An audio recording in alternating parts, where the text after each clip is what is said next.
Rektorské víno Probus na medzinárodným zmahanju za výbor najlepšieho univerzitetského vína, ktoré otrimané 19. i 20. septembra u Mariboru, vybrané za najlepšie v kategórii červených vínov.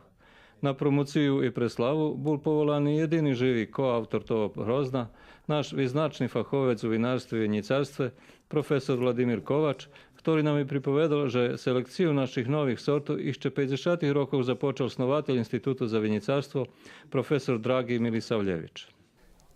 Profesor Milisavljević nije stihnul da završi tu robotu. U vreme varioli on se vas pohorel i umar.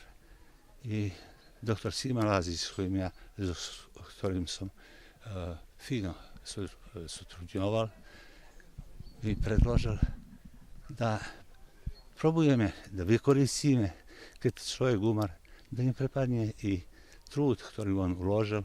Oni dvome našli materijal profesora Milisavljevića, číslo 111 prezdešec, ktoré 1983 roku pripoznate jak sorta pod názvu Probus.